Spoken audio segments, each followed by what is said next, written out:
A very good morning to all the participants, to the speakers, and the faculty members of NMIT who have joined for the day 2 program of this short-term training program on Industry 4.0. Today, we'll be having morning session on transformation happening in manufacturing world. That is the title of the topic. I would extend a warm welcome to Mr. Sendil from Festo and his team. Welcome to you, sir. Yeah, thank you. You can hear me? Yes, sir, I can hear you. Oh, okay. We would like to inform all the participants. Yesterday, we have mailed, on behalf of organizers, the Festo has mailed links for downloading the CIROS as well as the PLC software. And I believe some of you might have already downloaded it. If you haven't downloaded it, you still have time. You can download them. Few queries were being asked regarding the software in the WhatsApp. So I request the participants who have these queries can directly interact with the experts from Festo during the question and answer session. So with that, I would now hand over the platform to Mr. Sendil. Sir, you can take over. You can start the session. Okay. So thank you very much and good morning to all. So we start this second day session on the happenings in the industry as such. I will try to bring out some information as to what is actually happening and how the industry is transforming towards the new revolution. So let us take it further in this direction. So before we start, as Mr. Prashant had told, that if you have any queries, please let us know in terms of downloading the software and installing it into your computers as such. Once you have done that, then we will be giving you the license link when if you interact with one of my colleagues, which is written in the mail there. So then we will try to give you the license as well as to the means to transfer it as such. So that is another part to use CIROS. So please let us know what are your queries as such on that regard. So today we will get along with this topic for the second day. So I will start my presentation. Of course, please pin Festo Didactic. I am talking through Festo Didactic. Of course, you can also see me as Sendil Kumar Setu in one of the participants thing. Like I have also connected my mobile to see how the slides are transforming as such. So just for me to get an idea whether I am moving along with you as such. So now we will go to the presentation part.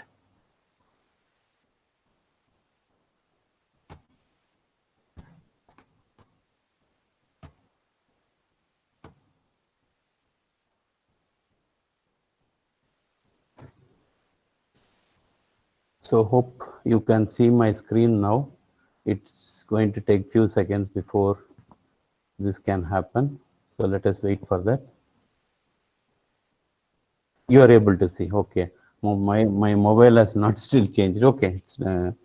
It's not a problem. Okay.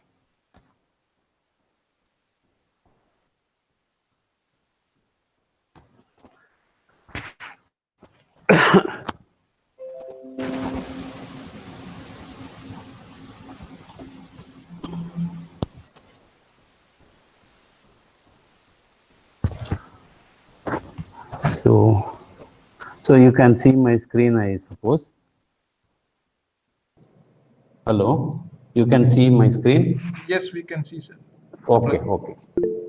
So we will look at this today's topic, the transformation happening in the manufacturing world.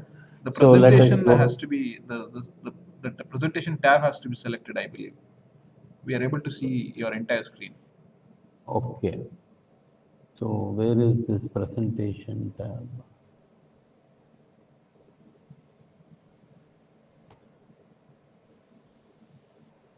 No, 1 second. I mean to say, in your presentation, Google, we are able to see the Google Meet screen. So we should see your presentation. So you need to select that. Okay, so let me again go from the beginning. So I will stop sharing. I will again share once. Present now your entire screen. Okay. Okay.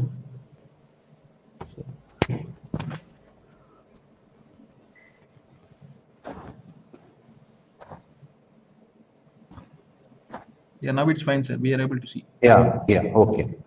So unfortunately, why I am not able to see the screen, that's what I am wondering. Dual display. Okay.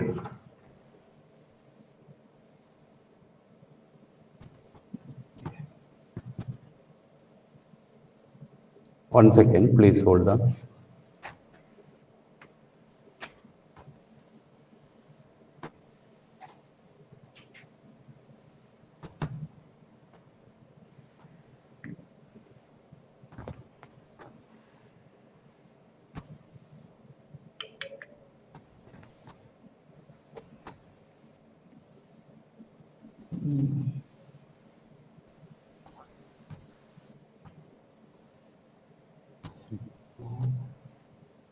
Your entire screen. So this is not fine. One second, I will get back to this. Cancel it. Present now. Your entire screen.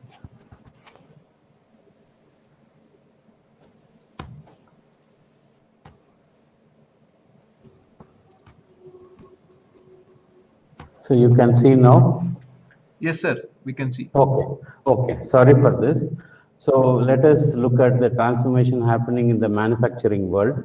So basically, it had taken about 8,000 years for us to come out of the agricultural revolution before we could step into the industrial revolution as such. And further from there, if you look at it, took 120 years from the industrial revolution to invent the bulb. So that was the transformation we were, or the time we took to transform as such. And from then on, we took only 90 years from the light bulb being invented to land on moon. And further, if you look at, we had only 22 years further in our progression towards this industrialization as of today to reach to the World Wide Web, where we had the World Wide Web. Then it only took 9 years from then on, from the time we invented the World Wide Web, to decipher the human gene as such. So if you look at, it has been going at an exponential rate, as you can see on the graph there as such. So this all happened because of the technological revolution and the computing ability we gathered over the years as such. So if you look at the 1900s, when we were using the electromechanical devices, we had only the computing power of an insect, where we only could have something like a tablet or something like that. That was what our computing ability was.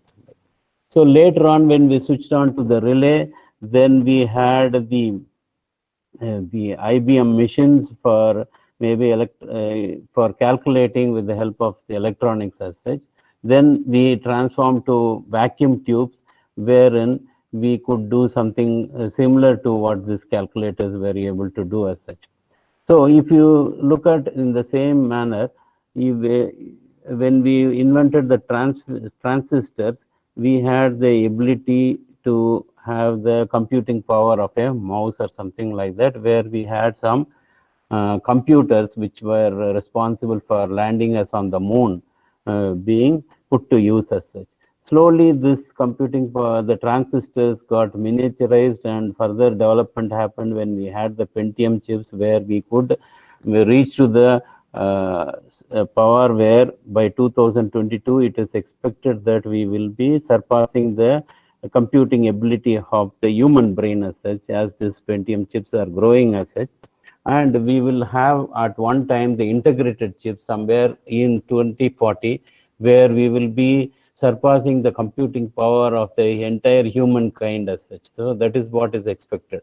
So if you look at the thing like as per Moore's law, you are expected to change at a very fast rate, and this is not only in the electronic industry, but also it is going to happen in many manufacturing sectors as such. So if you look at the transformation, there are transformation around us happening as such.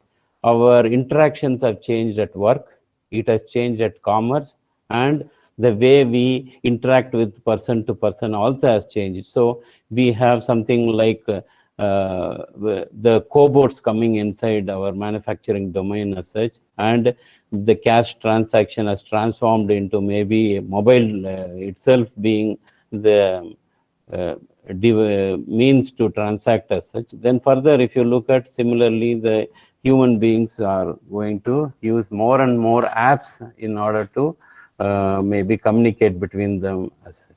So that is what is happening in the social world. If you look at the transformation that is happening in terms of the number of connected devices and the number of apps that is being used, we were 6.5 billion people on this earth, and we had about 1 billion connected devices in 2010, where there was about 100,000 apps being employed in those days as such. But as you see the same thing at 2020, the same 7.5 billion people were using about 50 billion connected devices together with 5 million apps that were linking each of these connected devices. Similarly, it is expected in 2040 that this 8.5 billion on the surface of Earth will have about 1 trillion connected devices and somewhere around 100 million apps that are going around in between these connected devices. So there is a big transformation in the number of devices that are being connected. It has gone to a very enormous amount. So we could imagine what can happen if we have so many devices being connected. So you have a big network, and this network is going to generate as data which we can use it for bettering our services that we offer today as such. So the customer demands are also transformed. If you look at the customer needs, they are going to be very varied as such. So today we have expectations where you need to have individual customized elements as such. So that makes it for a need for us to go in that direction. So industries are no longer trying to push what they have, but they have to meet the expectations of the customer as such.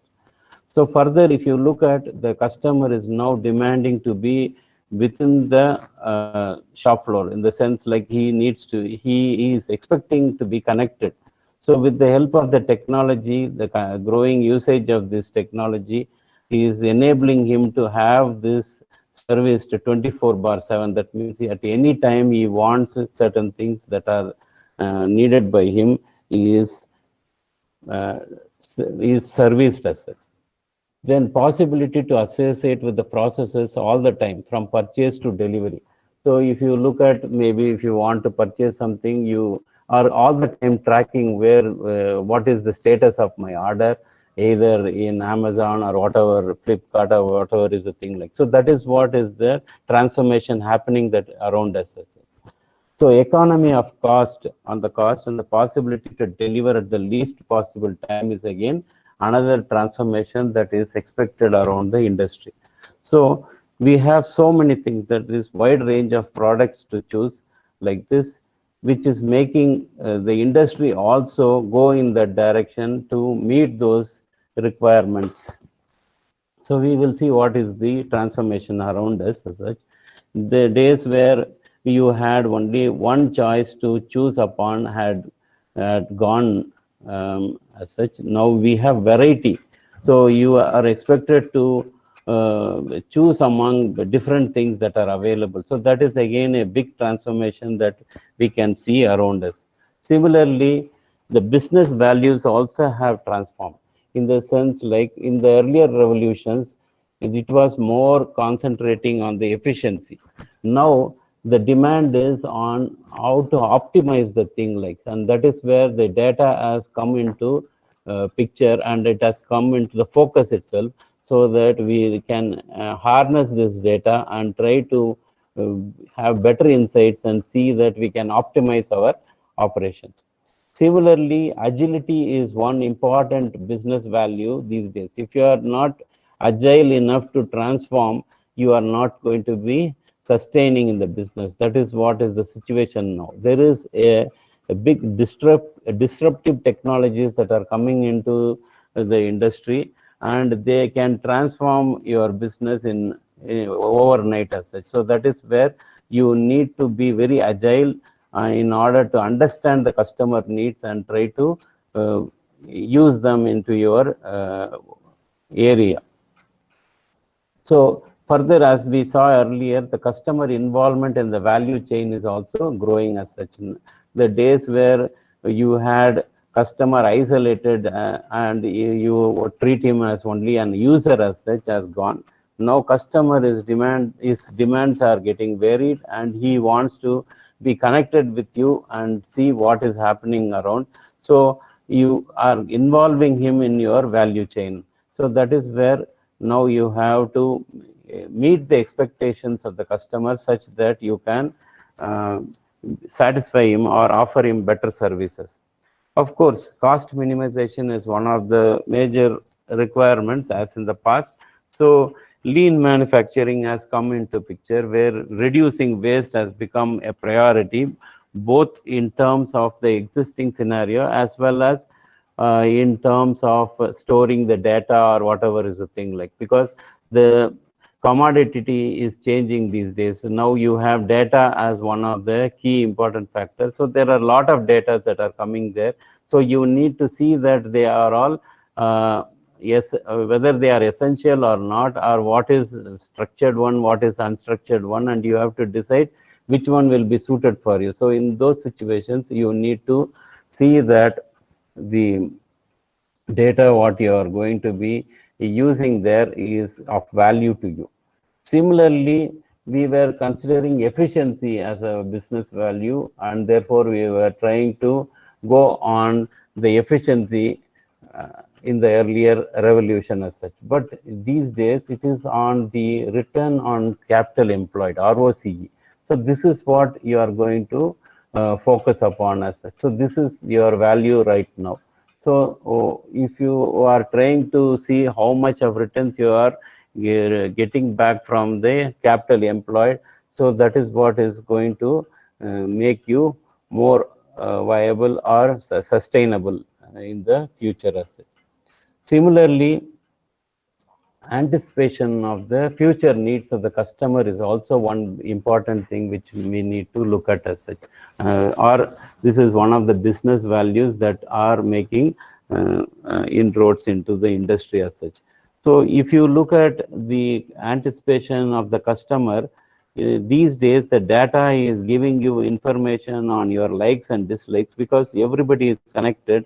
You have a very big amount of data being generated, because you are going every action on the mobile or maybe on the internet, what you are doing is being tracked, and your likes and dislikes are understood or maybe are analyzed, and based on your likes and dislikes, things are projected to you. So this information is available to the industry. So naturally what happens is you have the future likes and dislikes being evaluated prior, and you have to act upon those things in an agile manner so that you can service him and you can reap the benefit.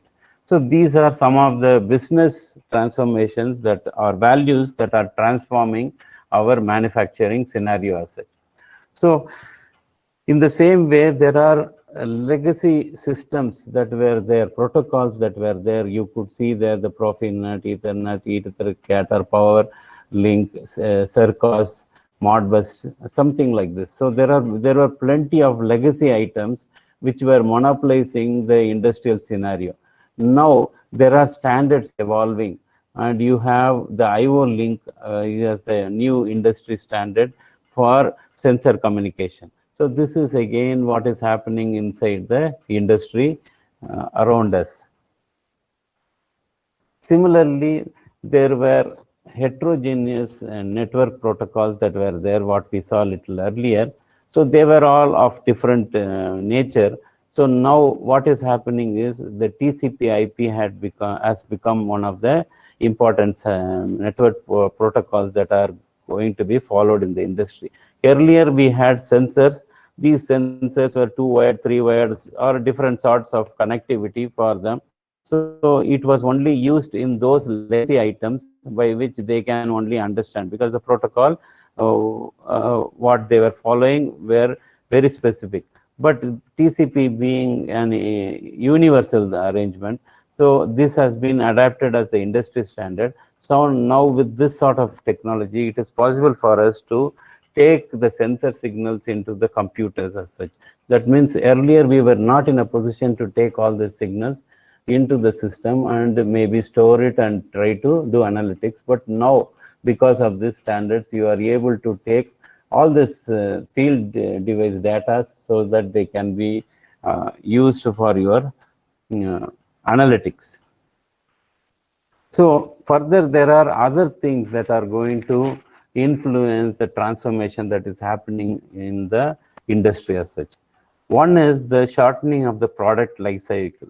So what is happening is there were not very long periods where some model of a product that has been released by the industry going around for many years as such. So that has gone as the very old thing like, but nowadays it is happening that you have once in maybe 6 months or something like that, you have some new models of maybe phones or something getting released as such. So you have to make use of your resources and understanding of the people's or the users likes and dislikes, and try to decide how best you can get value out of it as such. So the product life cycle is not a very long period, it is going to be a very short one. So you have to capitalize on those things like that based on value of the data that you are going to harness as such.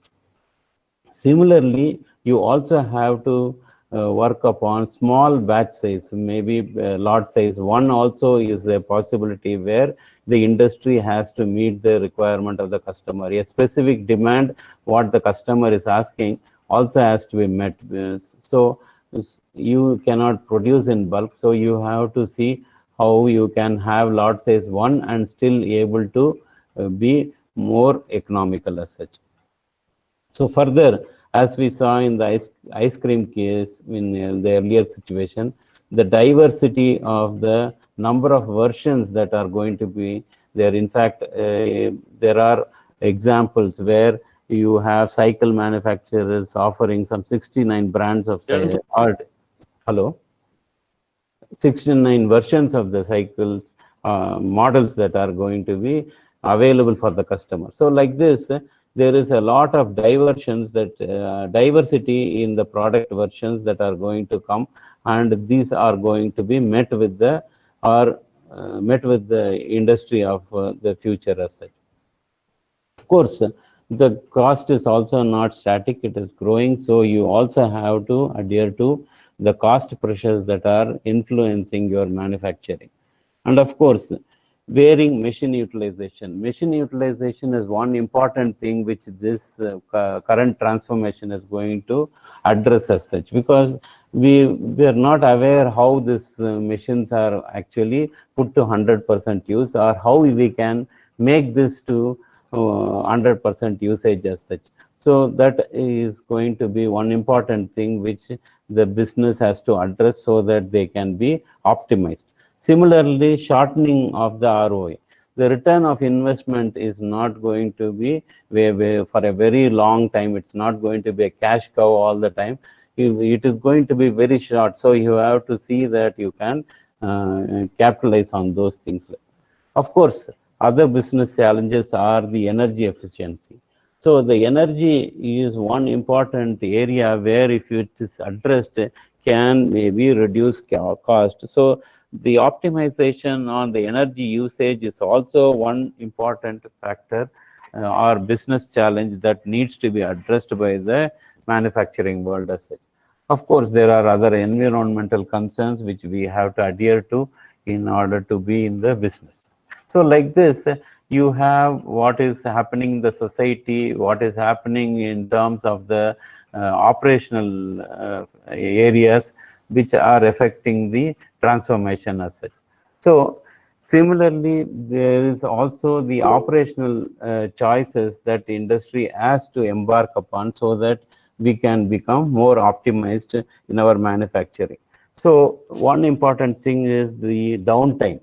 So downtime, machine downtime is one thing which needs to be addressed. So there are very costly machineries like the surface mount technology machines which run into millions of rupees as such. If they are going to be idle for some time for want of some components that are to be mounted on the PCB or something like that. So it is going to be a very big um, uh, loss on the production because of the downtime of the machine as such. So if this can be addressed, then we can enhance or optimize our production. So with this one important thing, that is the reduced downtime is going to be one important factor as such. So other than that, as we saw earlier, it is the energy saving, which is also another requirement which we need to address. So because there are energy concerns, the cost of energy is on the rise. So naturally, we need to see that this energy is being optimally used with the available technology that is there. So if technology can aid in order to improve the utilization of this energy, then it should be a better choice for us to take upon. Similarly, the enhanced throughput. So if you were to have reducing quality, if you can reduce the quality rejects and minimize the downtime in your production, so that could also be one of the choices which we need to look at for transforming our industrial operations as such. So then if you look at the reduced inventory, this is also one other thing that we need to address, because inventory cost is going to be very huge, and if we can optimize them, either semi-finished or finished inventory, so if we can optimize, then we can also increase our return on the investments as such. Of course, quality, because of the rejects that are going to happen, quality improvements are also going to be one important thing which we need to address in the manufacturing scenario as such.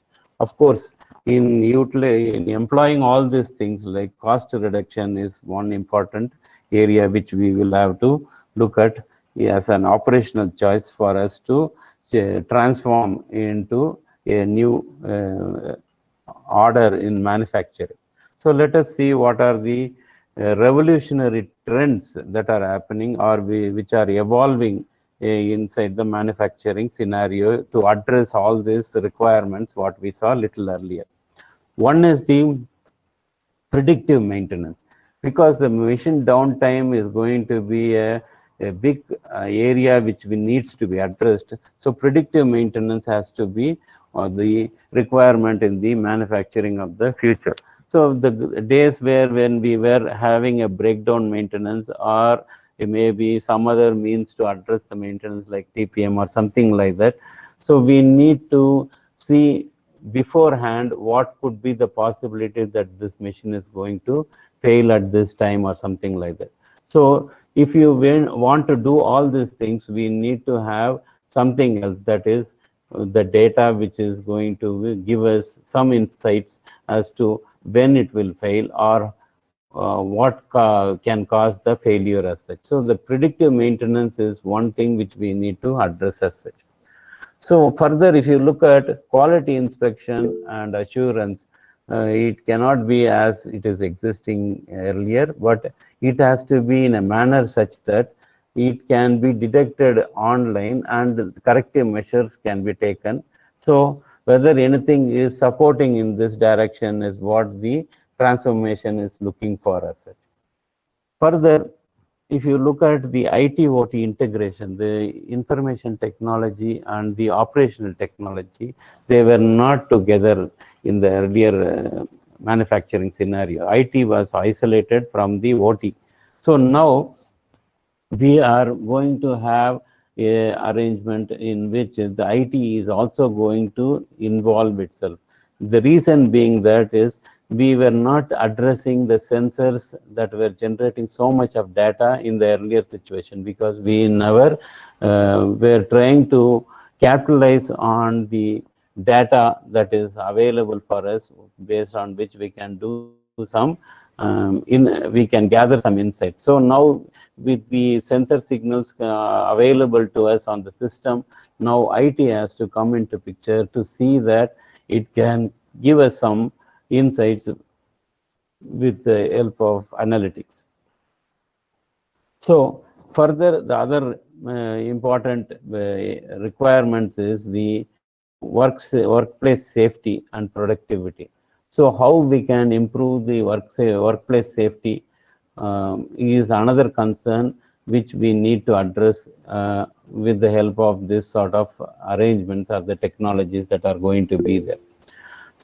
Further, if you look at what are the other trends that are available, it is the business models that are going to evolve with the availability of the data as such.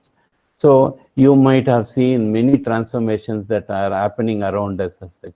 What were not existing earlier has now come into the main line of the business as such. You can see Amazon, you can see Uber, or many other examples that is around us, which is transforming the existing scenario inside the or around us as such. So similarly, if we are not going to take note of those things that are going to be there, the connectivity that is going to be available, which is going to make these changes possible, we will be lost in the business. So if you were to look at the Kodak scenario, where Kodak never thought that it can maybe revolutionize the business with digital technology as such. So it was only on the films and that sort of thing it was engaged in, and never concentrated on this digital transformation that was happening as such.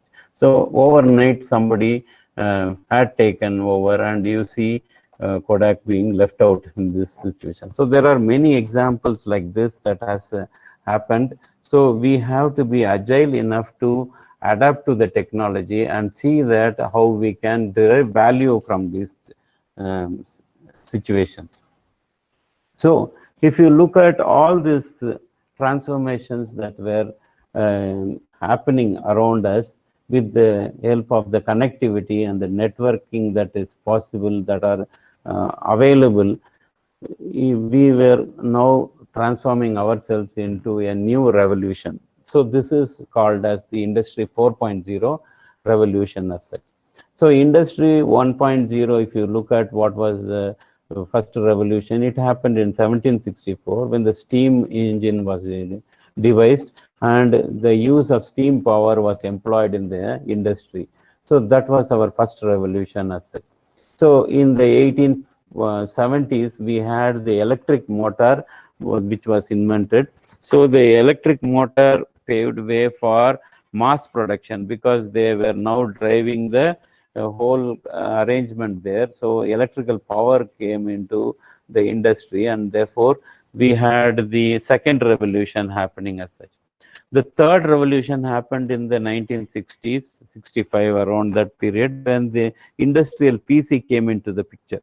So that means we had the PC, which had transformed in the way of a PLC that came into the industry, and it not only automated the production scenario, but enhanced the efficiency and repeatability of the products with the quality ingrained in them as such. So this was the third revolution. The fourth revolution, which we are entering, or we have already entered, was announced in 2011 by the German government in the Hanover Fair. So this industry 4.0 is something which is related to networking and connecting the devices that are around us, because we believe that having these things there could derive value for us, because data which was not looked into as a resource is now going to be the future oil in the industrial or in the coming scenarios as such. So we have the industry 4.0 where the IT and the OT will be combining and delivering us the cyber physical systems which will have the intelligence and also the communication ability, so that they can take autonomous decisions and derive value for us in our manufacturing activities. So if you look at what is this industry 4.0 different from 3.0, the 3.0 was an automated manufacturing. We had the PLC which could repeatedly manufacture the products according to the programmed instructions there. Now industry 4.0 is going to be driven by data-based by data. So that is what is going to happen in the future as such. So data is going to drive our business, because we will be having valuable insights through analytics which we can employ to derive value in our production as such. So if you look at the comparison further between industry 3 and 4, so the control was centralized in the sense like it was all managed inside the PLC. So it was only a centralized control. So IT systems automated single machines as such. So you could only automate was single machines that were present there wherever the PLC was there. Connectivity was within the factory, and dedicated lines were not possible as such. But in the industry 4.0, the intelligence is distributed. It is expected in the future that every component will have the intelligence as well as the communication ability, and that is what is going to make it cyber physical. So the IoT and the cloud technology automated complex task forces, tasks across the machines as such. So unlike the earlier revolution where only it was centralized, the IoT is going to make it possible that it will be possible for us to automate across the machines, not only this machine, but we may also with those signals able to do something in some other place also. So it is now going to connect across the supply chain from the customer to the supplier. It is going to connect us as such, which was not possible in the earlier situation. The customer was not involved inside the production scenario, but in the future it is going to be across the value chain.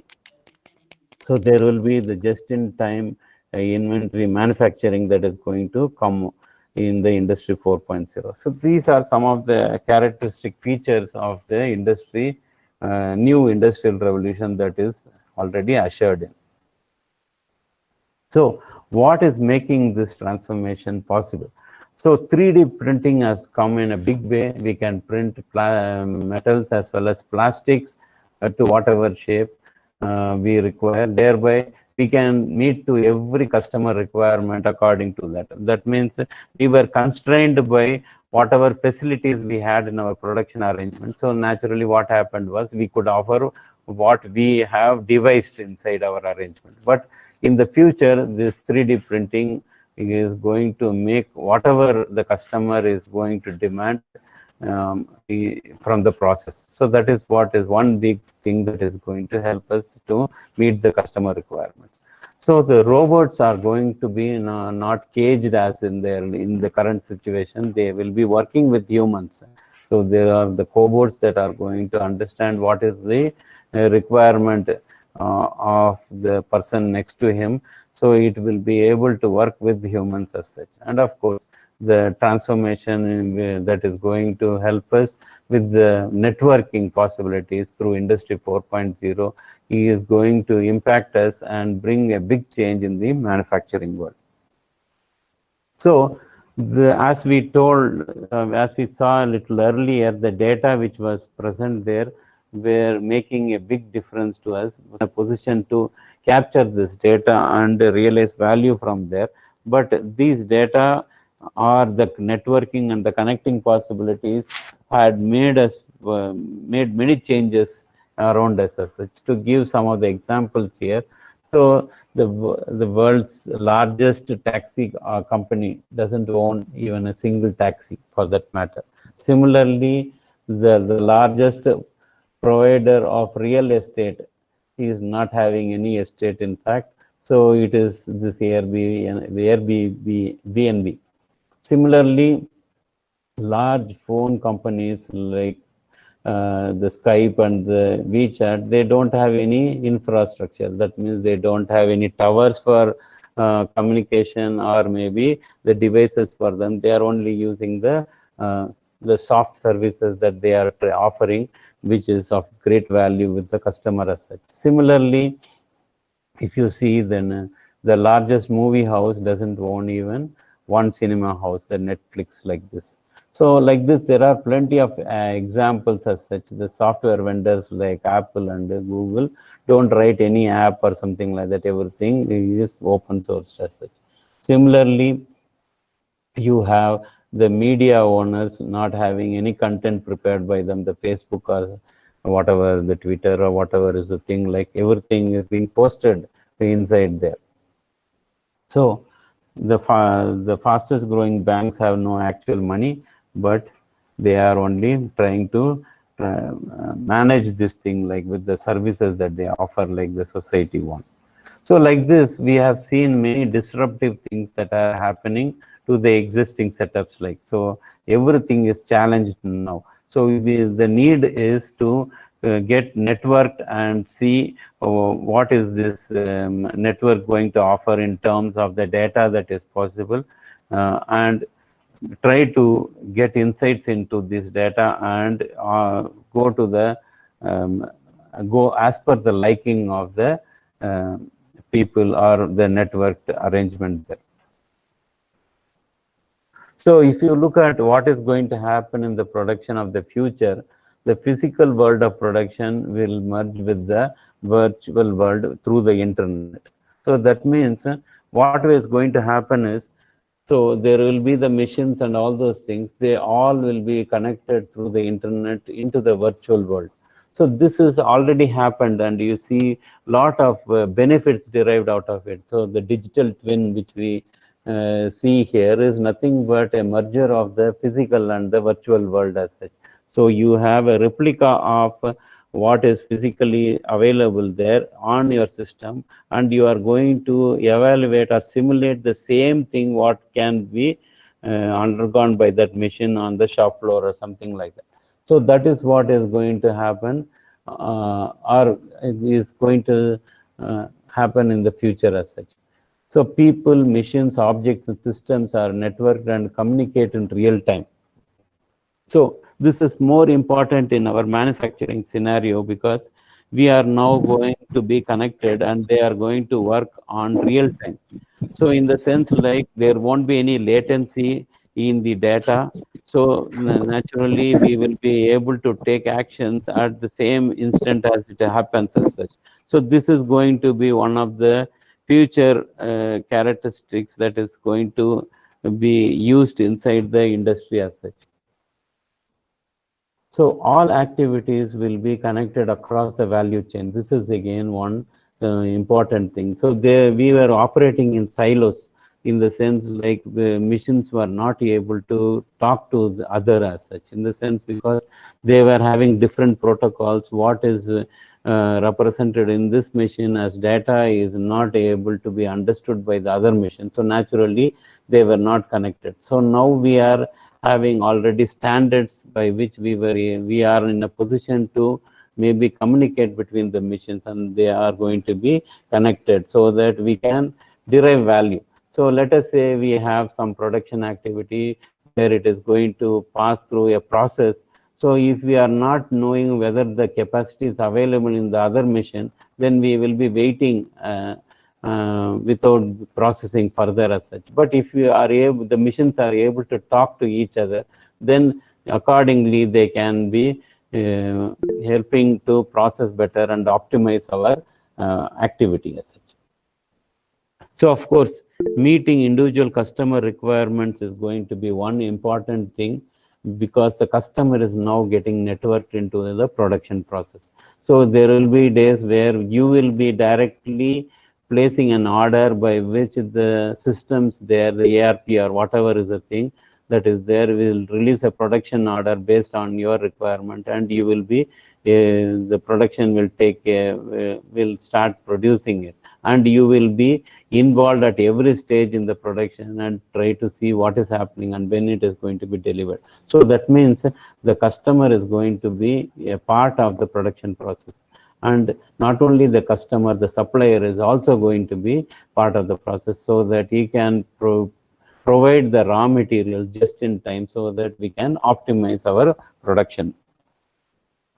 So if you look at the amount of data, all these things is happening because of the networking and the data we are generating as such. So if you look at the amount of data, because these data are generated by 50 billion devices as of now, and the 85% of them are not connected, and they are responsible for 44 zettabytes of information as such. So you can see how much if this all those unconnected devices, if they were to connect, how much of data is going to be realized, and how they will be helping us to get better insights or predict certain things that might be required as such. So all this is happening because the cost of the sensors have gone down by 2 times. Similarly, the cost of the bandwidth has got reduced by 40 times, and similarly the cost of processing has also gone down by 60 times. These are some statistics that are available, and the reasons for generating so much of data and connected devices around us. So Internet of Things is nothing but, or if you were to see what is Industry 4.0, it is a subset of the Internet of Things. Like, so the Internet of Things is connecting everything in the future as such. So you will have every device or everything on this planet having an IP address, which they can be in a position to be internet networked, so that everything can be resulting in data based on whatever they are able to generate as such. And all these things can be networked, and finally what happens is you will have a networked world as such, by which you can try to optimize things. Whereas if you look at in this scenario, you have Industry 4.0 as one of the subsets on this whole Internet of Things as such. So Internet of Things is the total network arrangement as such, and Industry 4.0 is only addressing one part of those Internet of Things that is very particular to the industry. So if you were to look at what the smart factory, which is nothing but with the help of the Industry 4.0 is going to achieve, is nothing but it is able to quickly adapt to whatever the changes that are going to happen within the shop floor. So that means if there is some machine still engaged in some other activity, the devices there, the cyber physical devices, will be in a position to take necessary changes such that it can maybe deviate to some other line, so where it can process and come back to that. So that sort of adaptability is going to be there. It's not going to be like the structured 3.0 industry, but it is going to be able to adapt to the current situation. So further, it will also be responding to fluctuations in the demand as such. So you could have a very high demand or very low demand. Based on that, it might optimize itself so that it can be better served as such. So that is what is this smart factories. So it can aid in the cost savings, and that is what is one other important factor in the smart factory. So the communication is going to be decentralized. It is not going to be the controller alone which is going to communicate with any other connected device, but it is going to be at every device level. That means each cyber physical device will have its ability to communicate with the other. So that is what is the possibility of the future as such. Of course, it is going to be integrated horizontally and vertically. So this was not earlier happening, in the sense like there was no end-to-end in the value creation. That means from customers to supplier, there was no horizontal integration. They were all operating silos. Similarly, from the shop floor to the top floor, there was not any communication or connection as such, or there were no network as such. But nowadays there are lot of possibilities by which you can realize the connectivity between the shop floor to the top floor, or from the customer to the supplier, something like this. So you were not able to save this data that were there in the earlier revolution, but a smart factory will be in a position to produce and save this data as such. So the system will optimize itself continuously, because they have now the computing ability as well as the communication ability. So you will have a possibility where it will be continuously optimizing itself as such. And of course, there is also the possibility that it will be less of energy consumption, and you will not be in a situation where there will be a lot of emissions that are limiting the operations as such. So if you look at what are the things that are responsible, because Industry 4.0 is an evolving technology. It is enabled because of the technologies that are getting integrated with the present manufacturing scenario as such.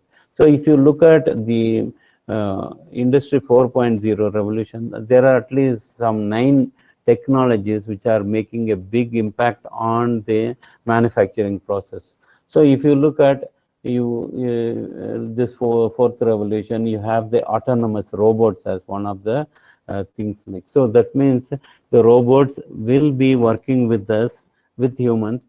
So that makes a big difference, and bringing about a lot of changes in the manufacturing scenario. So this is one thing that is going to happen as such. Then other than that, simulation is one big advantage that is going to come because of the merger of the IT with the OT as such.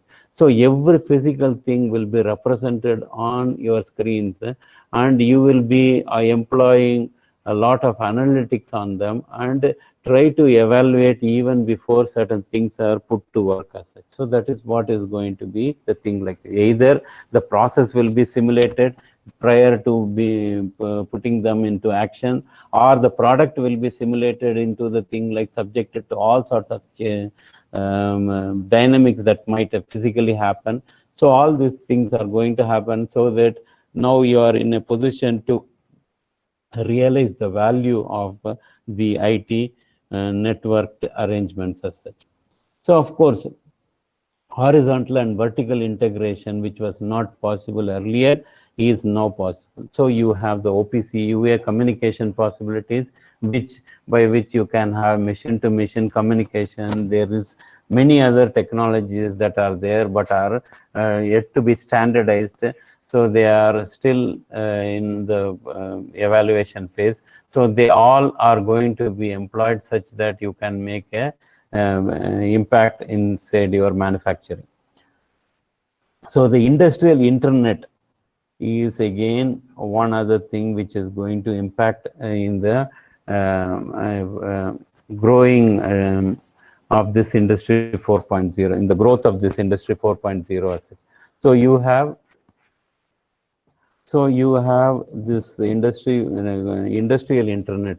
So of course, what we are currently using is the commercial internet, but they are not very suited for in manufacturing as such, because they have a property, because they were built for communicating with the computers as such in the earlier days. But now we are going to have something like the time sensitive networks, which in the manufacturing process cannot, or the regular internet cannot be very much suited, because if a sensor signal is delayed for some time, then your production may be differing in its in the way it is manufacturing. So we need to have very low latency, for which we are in the process. Maybe in 2021 we will have the time sensitive networks coming upon, which will help the manufacturing going in a big way. Of course, because we are getting networked, everybody is connected with every other person in the network. So naturally, or everything is being connected with every other thing in the network.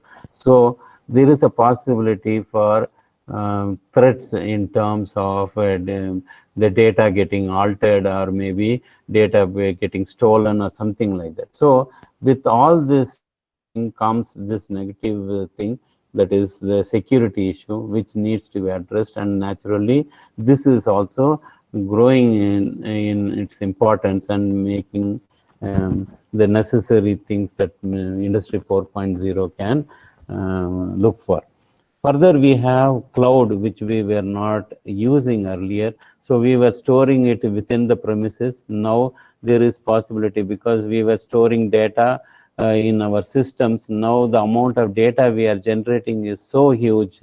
So it is not possible for us to store any further.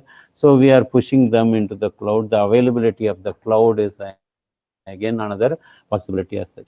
Of course, we saw the additive manufacturing as one important enabler for Industry 4.0. So it can meet mass or it can meet individual customized requirement as such. So that is again one important technology that is coming into the thing. So further, if you look at the augmented reality, is also enhancing and enabling the understanding and learning scenarios inside the manufacturing process as such. So you, of course, we will see, if we have time in the later part, a video on how augmented reality is helping us in the thing like. So it is nothing but the physical data is superimposed with the digital data, by which we are in a position to enhance our understanding on maybe how it is functioning, or how it is working, or how it has to be maintained. Of course, the big data analytics is coming in a big way in order to help us in the maintenance part as such, and also bring in a lot of insights on customer behavior and understanding, and being agile at our production, or to the changing business demands models as such. So if you look at Industry 4.0, there are many technologies, as we saw in the earlier slide. So we have the OPC the ERP, the renewable energy integration, the augmented reality, the data monitoring, maybe the HMI, the near field communication, smart devices, autonomous guided vehicles, RFID, MES, and all these things that are enabling the possibility for the Industry 4.0 as such. So I will try to play a video here, but I don't know whether you will get the voice, but still we will see that I will unplug.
is there for this video, sir?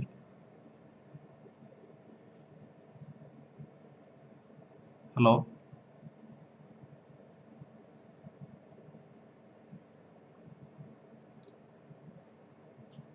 Hello?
Is there any issue, sir?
ಏನ್ ಸಿಕ್ಕಿಲ್ಲ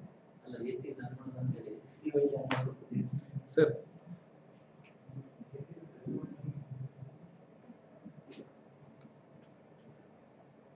Okay.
Is visible.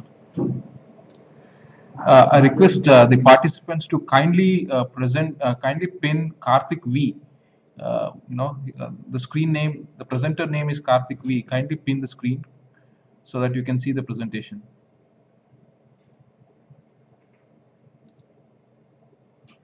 Sir, please go ahead, sir.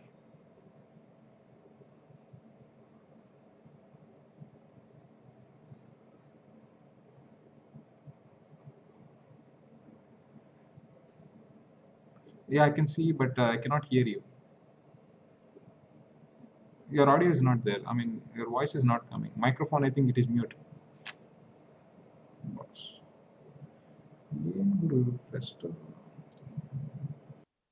Okay, okay.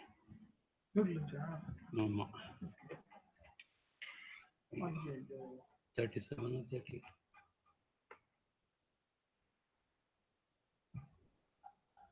Okay, சரி. Yeah. So, one second.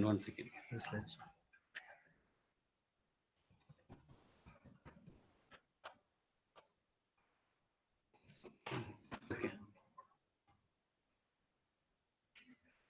So the industry 4.0 is what is going to be there is you will have the ability to store, there will be the networking possibility, there will be the processing uh, according to the requirement, and also analysis possibilities there. So I will straightly go a little fast as such. So we will see what is the difference between industry 3.0 and 4.0.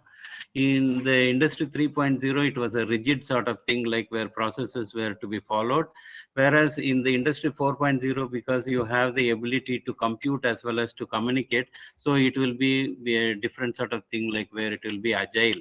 Similarly, the product is not going to be a standardized one, but it is going to be a personalized one.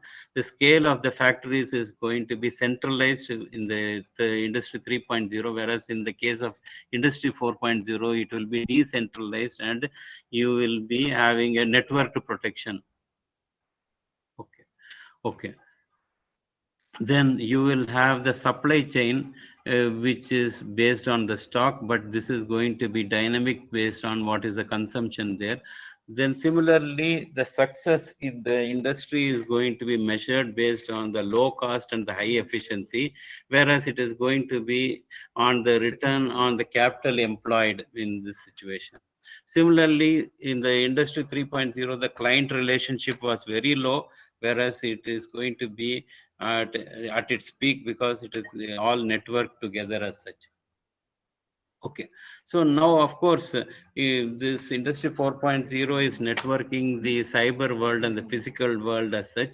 So in the case of the physical world, there will be robots, there will be autonomous vehicles, there will be modularized production, there will be additive manufacturing, there will be something like a smart storage bin or something like this. So like this, there is going to be a lot of connected devices in the physical world, whereas in the cyber world, there will be lot of other things that will be there. There will be the digital twin, or maybe there will be a self-optimizing arrangement, there will be a self-running robot, there will be mobile devices. So like this, there will be a merger of the physical and the cyber world in the industry 4.0.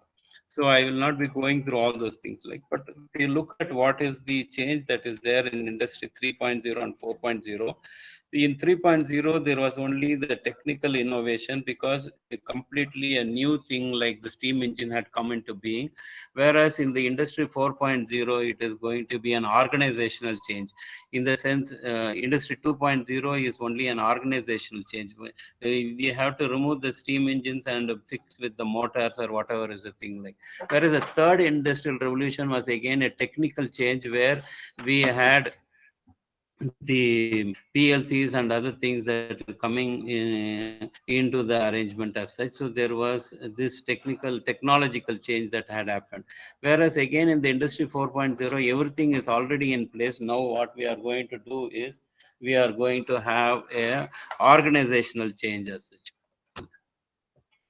So if you look at what will be the expense involved there, whereas in the first industrial revolution it was 100% as such, whereas in the second industrial revolution it was about 10 to 20%, because you had to only make some motors or something like that, that has to come into the arrangement as such.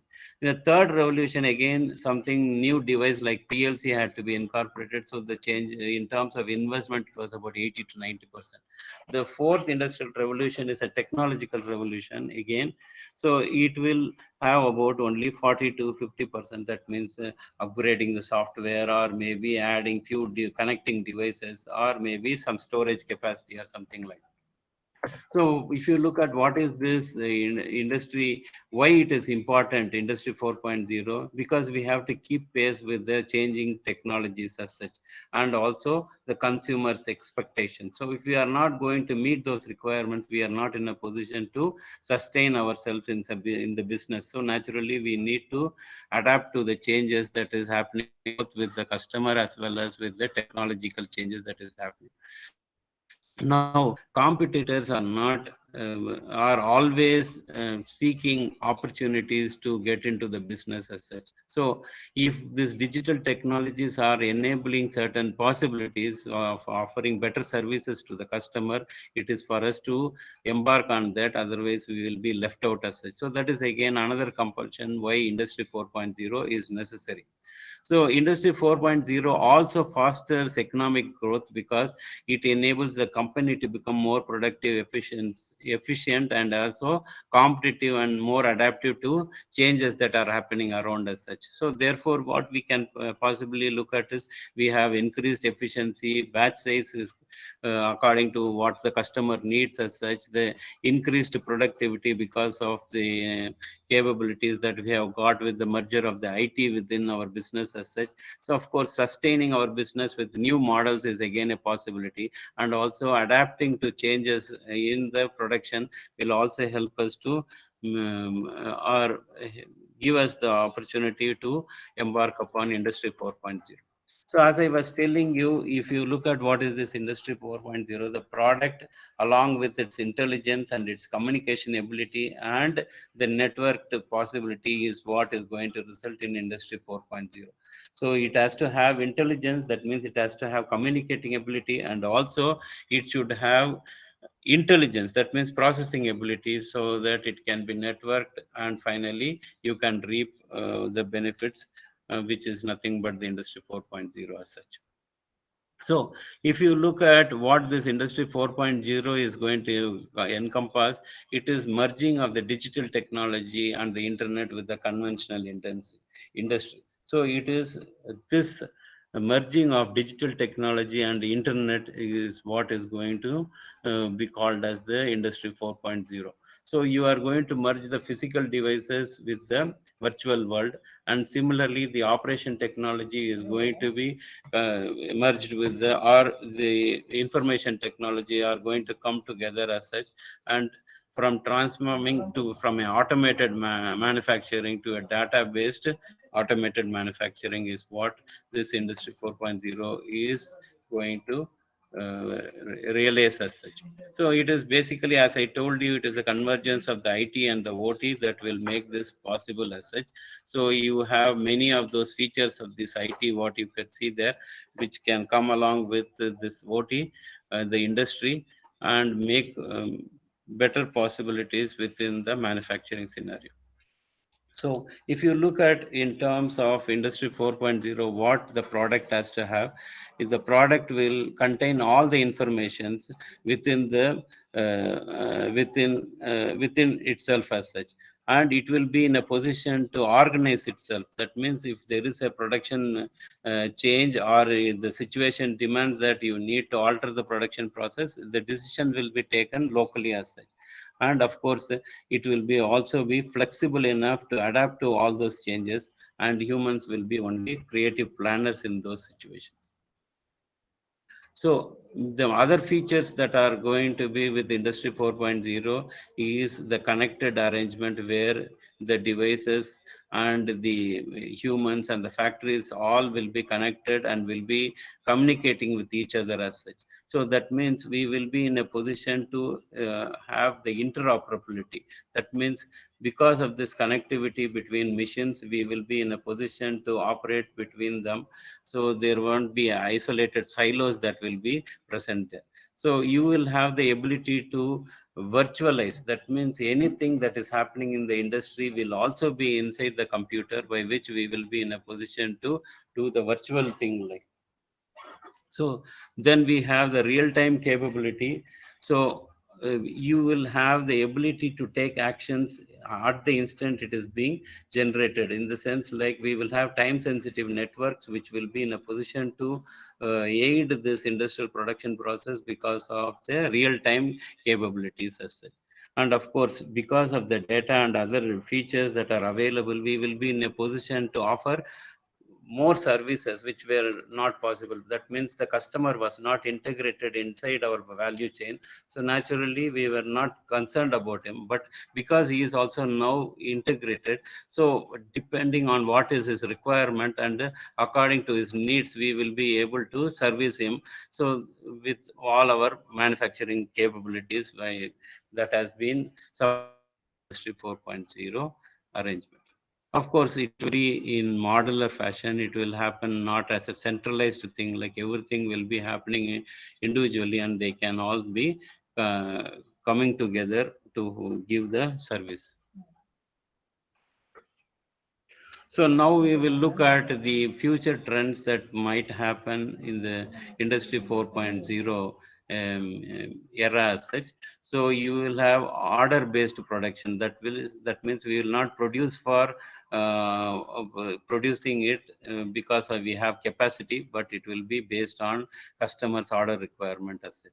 Similarly, the services what we are going to be giving to the customer, because everybody is integrated, so we will have a value based service as such. So we will have digital assistance in the form of maybe digital twin, or maybe any other technology, virtual reality, or whatever is the thing that is going employed there, by which we will be in a position to support the production as such. Of course, there will be transparency because there will be horizontal, vertical integrations. All are being networked, so naturally we will be in a position to have better insights into the production process and take agile actions so that we can make required changes as such. The factories will be adapted to various requirements as per the market scenarios. This is also going to be another possibility. So self-organizing and adaptive logistics is also going to change. That means we will have connected maybe vehicles, so they all will be informing us what is the stock position, or maybe where the vehicle is in terms of its transport and other things, like which will aid us in better logistics possibilities.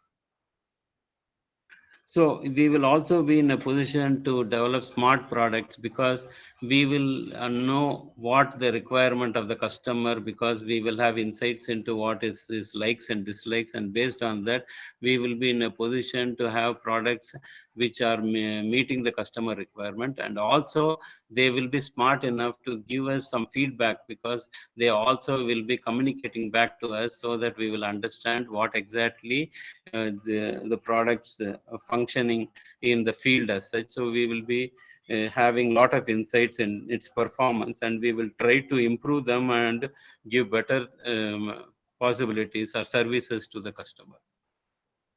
So of course, the value drivers in terms of the different uh, resources that are there in our production processes, we can increase productivity as given there about 3 to 5% with the help of this Industry 4.0 adoption.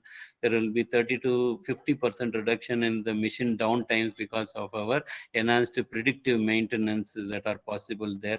So about 40 to 40% increase in productivity of technical professionals, or because they will be better assisted with the help of VR and AR and that sort of things. Like this, every feature inside the production process is getting assisted with the help of the data that is being available there, that makes it possible for us to realize much bigger value in our uh, manufacturing activity as such. So we will have automated production, we will have predictive maintenance, we will have connected machines, we will have 3D printing, we will have big data, we will have smart transport systems, we will have network supply chain. Like this, there are a lot of possibilities in adapting to the Industry 4.0 scenario as such. Of course, the production is going to be very networked, and you will be in a position to do condition monitoring, or machines communicating with other machines like that. So you will be in a position to plug and play, because the protocols are understood by each other. There will be some standardization that is happening as such. You will be in a position to do virtual evaluations in the systems before actually going into production as such. So if you look at this mechatronic systems, you will have these devices which are having on its administrative shell arrangement by which you will have the ability to communicate with its IP address, and it will also have processing ability by which you will be in a position to process and take individualized actions, because these products what we are going to have it in the future will be uh, a cyber physical arrangement as such. They will not be just managed with sensors, but they will have wireless communication, they will have network capability, and they will also have ability to communicate to the cloud.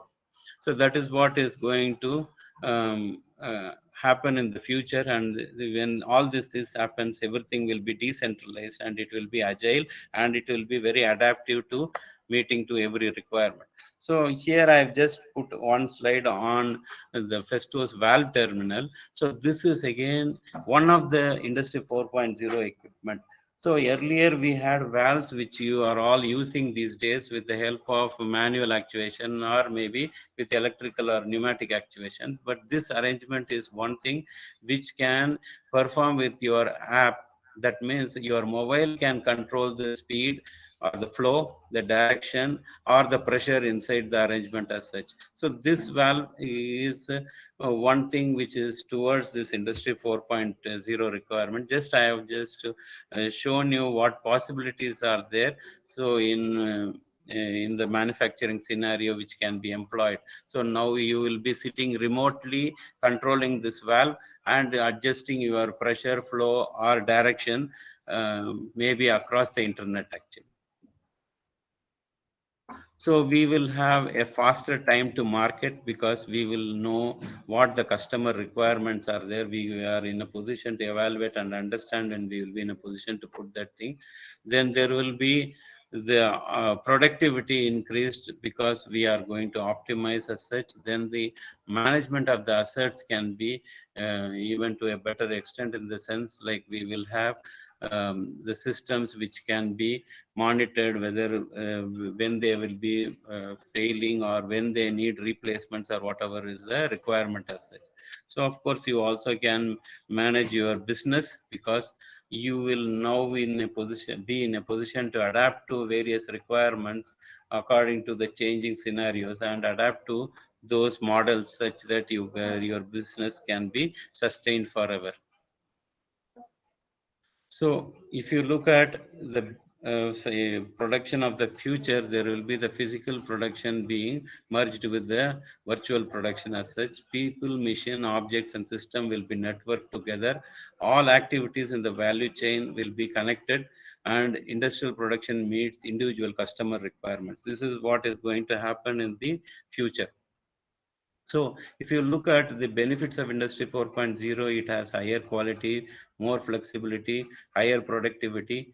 Then standardization in the development, products can be launched earlier, and of course continuous benchmarking and improvement could be possible, and so on like this. So there are a lot of benefits that can be derived out of this Industry 4.0 adoption, and therefore your manufacturing will be transformed to a networked arrangement from what is actually existing in the current scenario as such.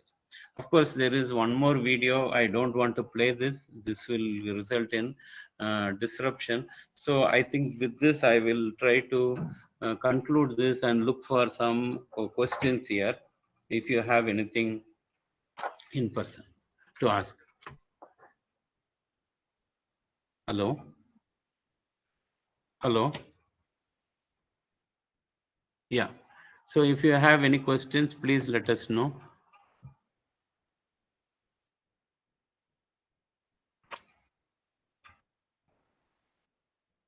Yeah, because I'm sorry for this, because there was this disruption in our presentation, because the moment I switched to video, my computer audio went off. That's okay, sir. It happens in Yeah. real when we are having meeting in the face to face only. We'll have a lot of disturbances. So these things Yeah. do happen, virtual. There is one question from a participant. He's asking, is it possible to employ machine learning algorithms for production and quality inspection of manufactured products? Okay, of course it is possible, because when you have data, now it is for you to get insights into this. So this is possible with the help of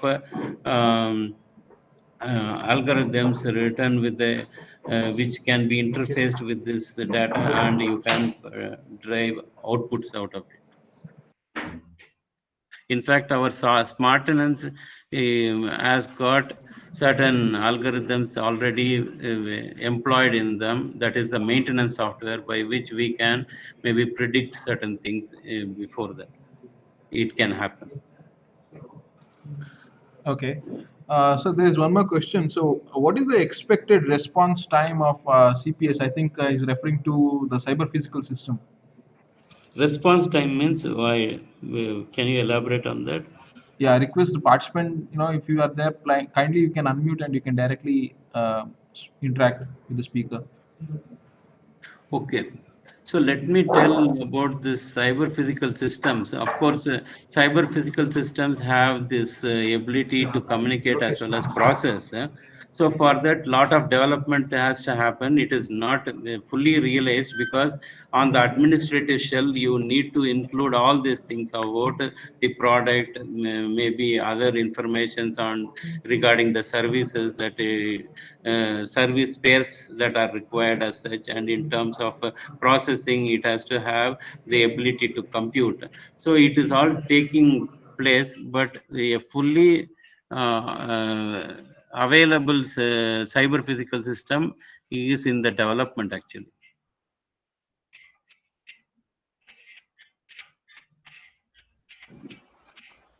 Hello, sir. One more question from my side. Okay. Nowadays, our government is insisting on manufacturing in India. Okay. So, can this industry 4.0 is going to assist in that case? Yeah. How? See, manufacture industry 4.0 is a adoption of various technologies as such. So manufacturing in India is to localize the thing, like, so if you want to localize and maybe to be global also, in the sense like make local, be maybe project yourself as global, you have to be competitive. So in order to be competitive, what is required is adoption of all these technologies is very important as such, because we can optimize our production with the help of this networked arrangement, and by analyzing whatever the results of this networking is going to make us such. So it is possible to adapt it, but you cannot make industry 4.0 all of a sudden coming into your scenario as such, because you have to um, think big but act small. When it comes to industry 4.0, you have to identify what will derive value for you. If you are connected with your customers, then if you can satisfy your customer in a better way, like how this Amazon and all those things have come into picture, now it is networked with the customer. A customer is directly choosing what he wants. He is choosing the mode of payment he is looking at what time it can be delivered and all those things, like, so these are services which is catching upon the customer as such. Similarly, in your manufacturing, you have to decide what can bring value to the customer, or whatever thing is addressed at that point. Let us say we are looking at energy optimization as one of the value drivers for us. So if energy is to be optimized, we have to now collect data on how we are spending the energy, so that we can analyze and find out which is the optimal way to spend, or where the waste is happening, like employing lean management and that sort of thing, like, and finally give have better insights and try to deploy them as such. So industry 4.0, for the sake of having it, because everybody is going in that direction, is not important, but you have to see whether it can give you value. So you have to find out which can give you value in your manufacturing activity and employ in small. That's what I was telling you. You have to think big but act small when it comes to Industry 4.0. Sir, it's like big companies, it's easy for them to adapt this Industry 4.0 and to automate their. But Okay. what about the small scale industries? If we're talking about Make in India, again, earlier Okay. government started this project, but it was a failure. I can say it was a failure. But now, after banning China, they are again moving towards the same Okay. direction. So how it will help out small scale industries which are See, struggling nowadays? Yeah. See, small scale industry adapting to Industry 4.0 is again not because it is going to, it is available everywhere and we need to embark on that.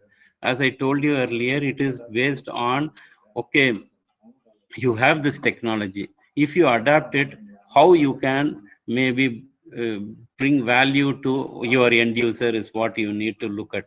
So whether it is small scale industry or big, large industry, you need to see by employing Industry 4.0 whether we can derive value and which area is to be looked at. Maybe if it is a small scale industry, now of course there will be certain concerns in their thing, like, so how you can address that concern, and that is where Industry 4.0 comes. Like, again, I am going back to the same example. So if his energy consumption is huge and he thinks that if he can cut down on this, he can do that. Now what is the solution? More energy efficient devices is one thing, but that is a blind shot. Whether it can give you the results is one thing. Like, but if you have a calculated, evaluated thing, like by the help of the data, that means we try to monitor the energy consumption and try to see whether how we can optimize this resources such, then we can derive value out of it, and there is every reason to employ, whether it is a small industry or in a big industry. As Okay. Thank you, sir, for thank you, clearing my doubts. Okay. thank you.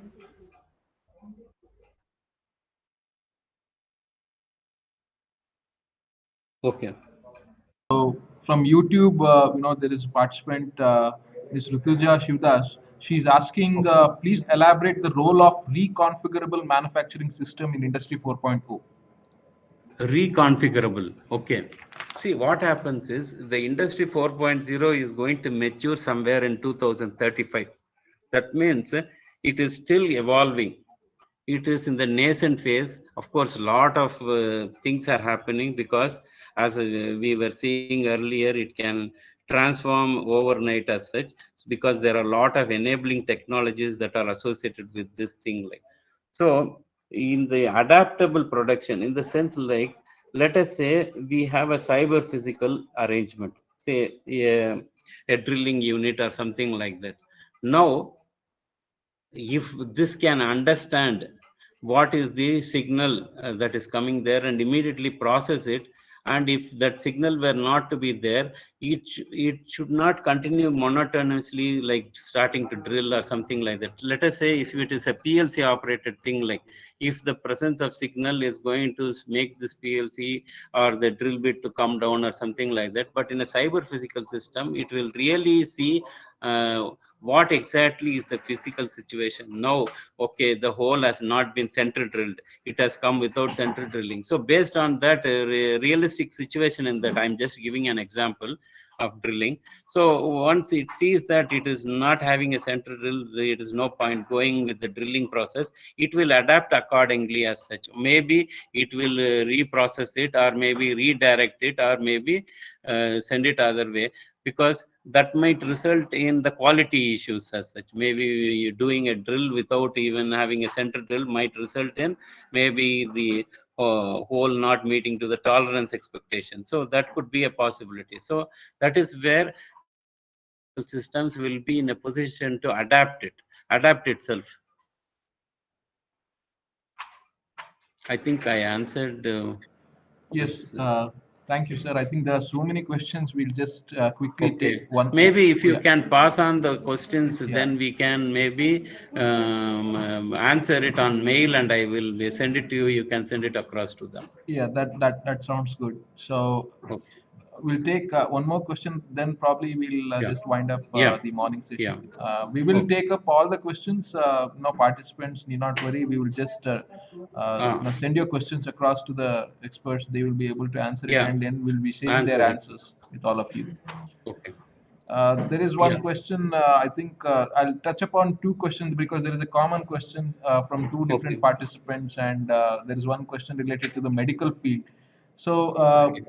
I think the participant would like to know what is the impact of these Industry 4.0 when it is applied to the medical industries, maybe in terms of surgical operations or forecasting incoming diseases, whether there is any scope for all these kind of stuff in Okay. medical field. So, in the medical industry, it is already taken a big way in the West. If you look at, patients are tagged with RFID band around their wrist, and they will be in a position to monitor what is to be administered to them.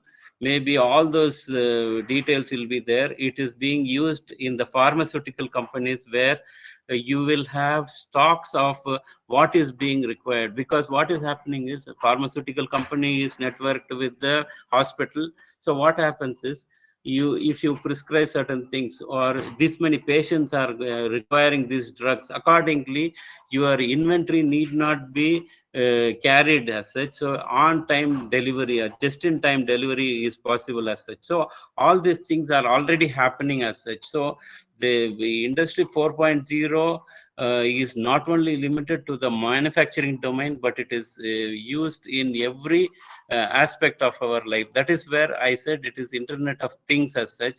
So all these things are going to be interfaced together to derive value. So if you are having a wristband telling you what is your patient ID and what is the cause of what is the treatment that is required, what is the prescription that is to be given to these things, all these things can be scanned and maybe better managed if you have this sort of technologies, enabling technologies.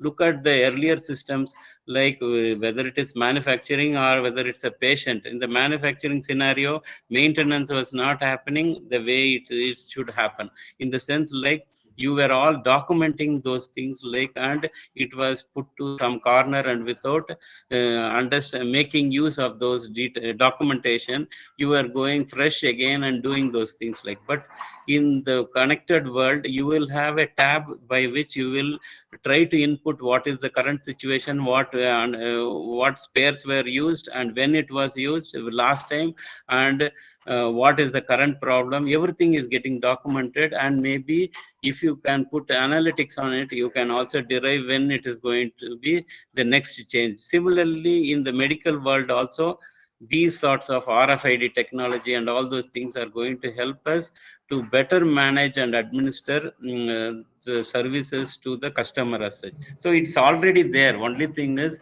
it is not employed in this part of the world, but it will further evolve, maybe even help us in what is that, maybe doing surgeries and all those things. Because in surgery, like in manufacturing, there is a difficulty what I see, in the sense like if somebody is moving certain maybe trying to create a incision or something like that, this has to happen real time, as if it is connected over the net. Of course, there is also surgeries that have happened over the network as such, maybe with the assistance. So let us take the case of an assistance, whereas a doctor can be assisted with the information on where he has to make the incision with the help of the augmented reality. So this is again a possibility because of Industry 4.0, because we have a technology like augmented reality, which now is not only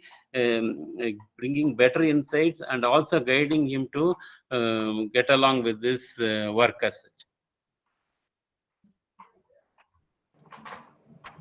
Hello? Yeah. Thank you, sir. That was a very detailed explanation. So I think we have noted down several questions that has been posted Okay. by the participants. So we will be sharing these questions across to you. Okay. Then probably you can have a look at them and then you can get back Then to us. the yeah. Uh, Okay. I would like to inform all the participants, all the questions which will be posted or which has been asked will be definitely addressed. We will definitely get back to you once we get the response from the experts. So I think with that, probably can we conclude the morning session, sir? Is Yeah, that we will okay? conclude it. We Uh, will start by the 2 o'clock, I think, the next session. yes, And yes. we will continue with the cyber physical system, where we will see robotics in the afternoon. Okay, that's great. So then in that case, I would like to inform all the participants, kindly send us your feedback for this morning session that has been posted. The link for the feedback session, feedback of this morning session has been posted in the chat box. Kindly provide your valuable feedback. So with that, I would like to thank Mr. Sendil for that excellent presentation. We are looking forward for the afternoon sessions. I request all the participants to kindly join us for the afternoon session, which is scheduled at 2 p.m. The link for the Google Meet remains the same. The YouTube link will be shared half an hour before the session. So with that, Okay. see you on and all. Okay. Okay. Thank you very much. Thank you. Thank you.